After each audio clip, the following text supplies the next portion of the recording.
Let's talk about the Haber process. The Haber process is the industrial production of ammonia from nitrogen and hydrogen gas. Nitrogen gas can easily be obtained from air.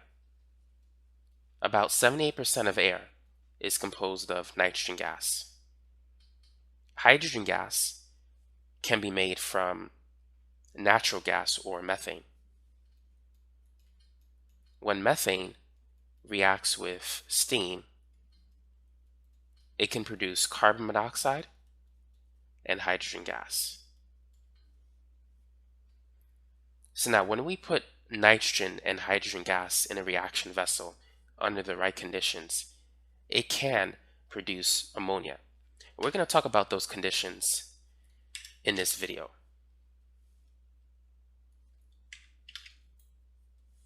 Now, this reaction is an exothermic reaction. It releases heat. The enthalpy is negative 92 kilojoules per mole. So when 1 mole of ammonia reacts with 3 moles of hydrogen gas to produce 2 moles of ammonia, 92 kilojoules of thermal energy will be released. Now, if we increase the temperature of this reaction, will the reaction shift to the right or to the left? Will it favor the formation of the products or the formation of the reactants? Whenever you have an exothermic reaction, if you increase the temperature, the reaction is going to shift to the left. So this is going to decrease the yield of ammonia. Now, if you're a manufacturer of ammonia, you want to increase the yield, not decrease it. So high temperatures is not the best thing for this reaction. It doesn't favor the formation of ammonia. Decreasing the temperature, on the other hand, is going to drive the reaction to the right. It's going to increase the yield of ammonia. Now, there's a problem if you decide to decrease the temperature, because the rate of the reaction is temperature dependent. If you decrease the temperature, the reaction is going to proceed a lot slower, which is a problem. You want to get the greatest yield for this reaction, but you also want this reaction to occur at a fairly rapid rate. So lowering the temperature too much, it's going to slow down the reaction. And if you increase the temperature too much, it will decrease the yield of ammonia. So there is a sweet spot in which we can get the maximum yield of ammonia. And chemists, the temperature that they decide to use for this reaction is around 450 degrees Celsius. It's not too high, not too low, but it's just the right temperature to maximize the yield of ammonia. Now, another thing that is useful to increase the rate of the reaction in this process is the use of a catalyst. Now, this reaction uses an iron-based catalyst. Whenever you use a catalyst, the use of a catalyst will lower the activation energy, so allowing the reaction to proceed at a rapid rate but at a much lower temperature. So the addition of the catalyst will increase the rate of this chemical reaction. Now, a third thing that we can look at to favor the formation of ammonia is pressure.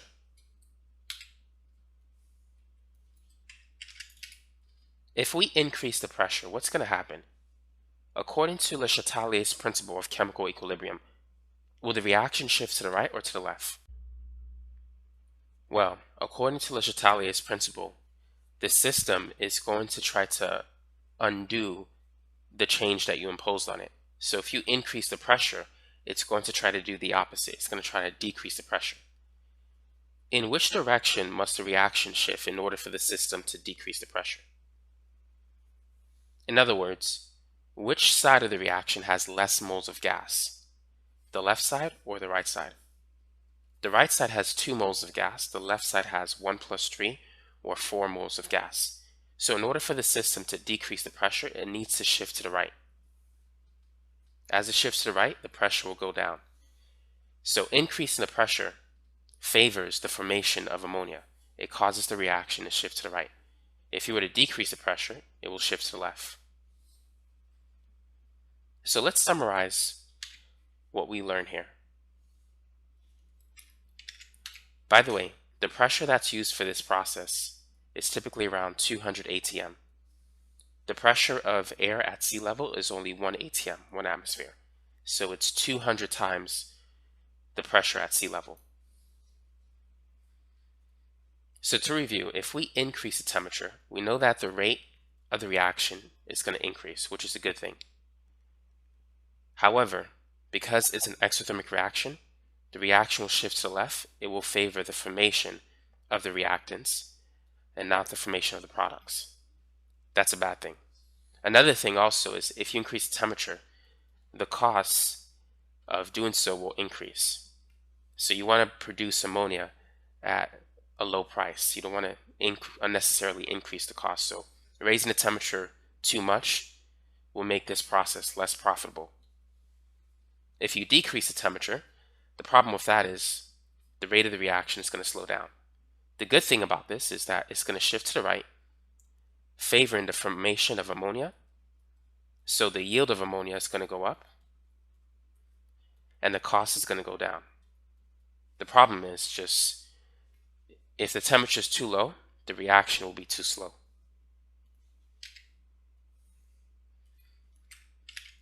And one good thing to get around that is the use of a catalyst.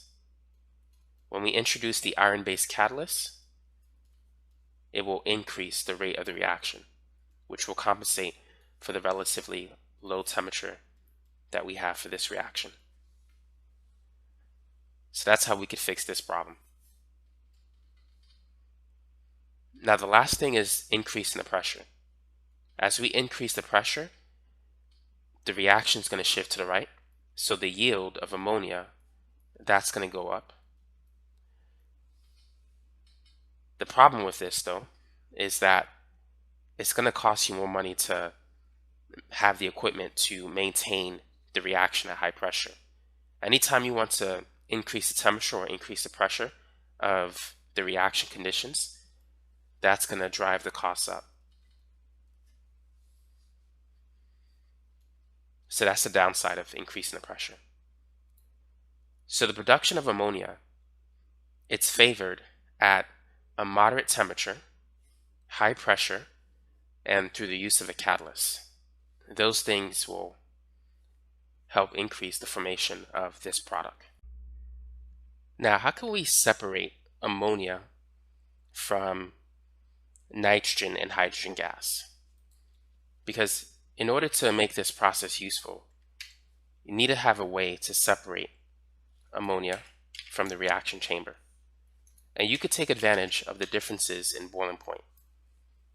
The boiling point of nitrogen gas is negative 196, and for hydrogen gas is negative 252.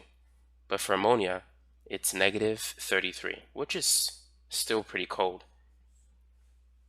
However, this is at sea level at a pressure of 1 atm. So if you increase the pressure, you could favor the formation of ammonia. You can condense it from a gaseous form to a liquid form.